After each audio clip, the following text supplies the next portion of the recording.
নমস্কার। আজ আমরা একটা দারুণ জিনিস নিয়ে কথা বলবো। ভাবুন তো, ভারতের হাজার হাজার বছরের পুরনো জ্ঞানভাণ্ডারকে যদি আজকের অত্যাধুনিক প্রযুক্তির সাথে জুড়ে দেওয়া হয়, ঠিক এটাই হতে চলেছে। চলুন এই অসাধারণ যাত্রার গভীরে যাওয়া যাক। একবার ভাবুন তো, একটা দেশের সবথেকে বড় জ্ঞানের ভাণ্ডার, তার লাইব্রেরি, সেটা যদি সবার চোখের আড়ালে কোথাও লুকিয়ে থাকে। এই প্রশ্নটা দিয়েই কিন্তু ভারতের বিশাল পাণ্ডুলিপির ভাণ্ডারকে একটা লুকানো গুপ্তধনের সাথে তুলনা করা হচ্ছে। আর এই যে লুকানো গ্রন্থাগারের কথা বলছি, এটা আসলে কতটা বিশাল, সংখ্যাটা শুনলে রীতিমতো অবাক হতে হয়। প্রায় ৫০ লক্ষ, মানে ৫ মিলিয়ন পাণ্ডুলিপি। ভাবা যায় এই বিপুল পরিমাণ জ্ঞানকে সংরক্ষণ করাটা ঠিক কত বড় একটা চ্যালেঞ্জ। তাহলে এই যে গুপ্তধনের কথা হচ্ছে, এগুলো ঠিক কি? চলুন প্রথমে একটু জেনে নিই এই পাণ্ডুলিপিগুলো আসলে কি, আর কেনই বা এগুলো এত গুরুত্বপূর্ণ। পাণ্ডুলিপি বলতে আমরা ঠিক কি বুঝি? দেখুন, খুব সহজ কথায় এটা হলো হাতে লেখা যে কোনো নথি। সেটা তালপাতা, গাছের ছাল, কাপড় বা কাগজের উপরও হতে পারে। তবে দুটো শর্ত আছে: এর বয়স কমপক্ষে ৭৫ বছর হতে হবে, আর এর মধ্যে এমন কিছু জ্ঞান থাকতে হবে যা ঐতিহাসিকভাবে খুব গুরুত্বপূর্ণ। আর সবচেয়ে অবাক করা বিষয় কি জানেন? এর বৈচিত্র্য। এই পাণ্ডুলিপিগুলোতে শুধু ধর্ম বা দর্শনের কথাই নেই, আছে বিজ্ঞান, আয়ুর্বেদ, শিল্পকলার মতো কত কি। শত শত ভাষায় বিভিন্ন লিপিতে লেখা এই সম্পদগুলো সারা দেশের বিভিন্ন মন্দির, মঠ আর মানুষের ব্যক্তিগত সংগ্রহে ছড়িয়ে ছিটিয়ে আছে। তো এই প্রাচীন জ্ঞানকে সবার কাছে পৌঁছে দেবার জন্যই এসেছে জ্ঞান ভারতম মিশন। চলুন দেখি এই মিশনটা কিভাবে সেই গুপ্তধনের সিন্দুক খোলার চাবিটা তৈরি করছে। এক কথায় বলতে গেলে জ্ঞান ভারতম মিশন একটা জাতীয় উদ্যোগ। এর মূল কাজ তিনটে: ভারতের বিশাল পাণ্ডুলিপির ঐতিহ্যকে বাঁচিয়ে রাখা, সেগুলোকে ডিজিটাল ফরম্যাটে নিয়ে আসা, আর সেই জ্ঞান সবার মধ্যে ছড়িয়ে দেওয়া। এই মিশনটা যে কতটা গুরুত্বপূর্ণ তা এর বাজেট দেখলেই বোঝা যায়। ২০২৪ থেকে ২০৩১ এই সময়ের জন্য সরকার বরাদ্দ করেছে প্রায় ৪৮৩ কোটি টাকা। মানে এটা যে একটা জাতীয় স্তরের অগ্রাধিকার, তা নিয়ে কোনো সন্দেহ নেই। তবে একটা জিনিস মাথায় রাখতে হবে, এই মিশনটা কিন্তু একদম শূন্য থেকে শুরু হচ্ছে না। ২০০৩ সালে ন্যাশনাল মিশন ফর ম্যানুস্ক্রিপ্টস বলে একটা উদ্যোগ শুরু হয়েছিল। সেই কাজের উপর ভিত্তি করেই কিন্তু এটা গড়ে উঠেছে। আগের মিশনে প্রায় ৪৪ লক্ষ পাণ্ডুলিপি এর মধ্যে নথিভুক্ত করা হয়ে গেছে। আচ্ছা, এবার আসা যাক সবচেয়ে ইন্টারেস্টিং পার্টে। এই মিশনটা কিভাবে কাজ করছে? এখানেই কিন্তু প্রাচীন ঐতিহ্যের সঙ্গে অত্যাধুনিক প্রযুক্তির একটা দারুণ মেলবন্ধন ঘটছে। এই মিশনের কাজের পরিধিটা কিন্তু বিশাল।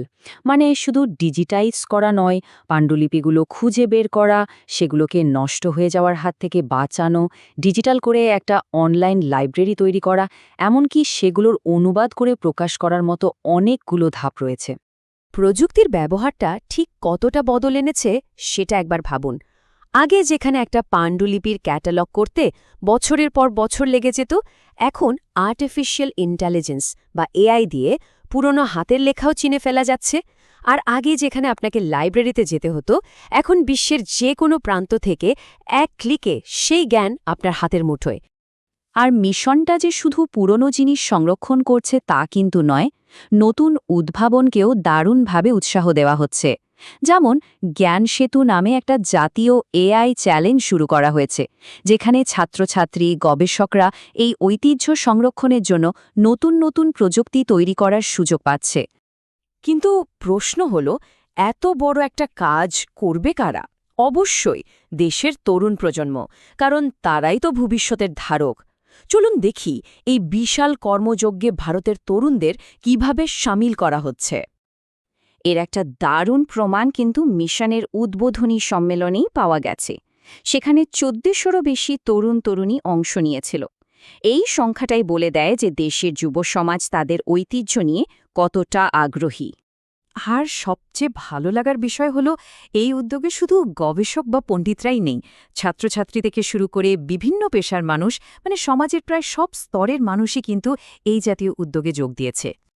এই পুরো উদ্যোগটা কিন্তু আমাদের দেশের জাতীয় শিক্ষানীতি বা ন্যাশনাল এডুকেশন পলিসি 2020 সঙ্গেও সরাসরি যুক্ত। সেই শিক্ষানীতিতে ভারতীয় জ্ঞান ব্যবস্থাকে স্কুলের পাঠ্যসূচিতে অন্তর্ভুক্ত করার কথা বলা হয়েছে, আর এই মিশন ঠিক সেই লক্ষ্য পূরণে সাহায্য করছে।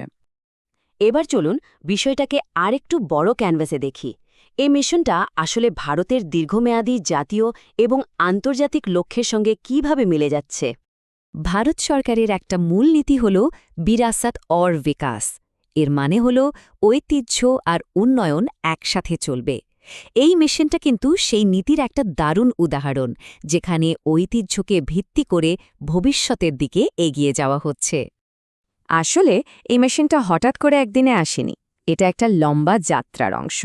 এর শুরু হয়েছিল ২০০৩ সালে, আর এর চূড়ান্ত লক্ষ্য হল ২০৪৭ সালের বিকশিত ভারতের স্বপ্নকে সত্যি করা। এই যাত্রাপথে জ্ঞান ভারতম মিশন একটা খুব গুরুত্বপূর্ণ পদক্ষেপ। তাহলে শেষ পর্যন্ত লক্ষ্যটা কি? লক্ষ্যটা কিন্তু অনেক বড়। ভারতকে আবার বিশ্বগুরু হিসাবে প্রতিষ্ঠা করা, এমন একটা দেশ যে তার হাজার হাজার বছরের জ্ঞান আর প্রজ্ঞা সারা বিশ্বের সাথে ভাগ করে নেবে। তো আজকের আলোচনাটা শেষ করার আগে একটা প্রশ্ন রেখে যাই। একটা দেশের অতীত কিভাবে তার ভবিষ্যৎ তৈরি করে? জ্ঞান ভারতম মিশনের মতো উদ্যোগগুলো হয়তো এই গভীর প্রশ্নটারই উত্তর খুঁজে চলেছে।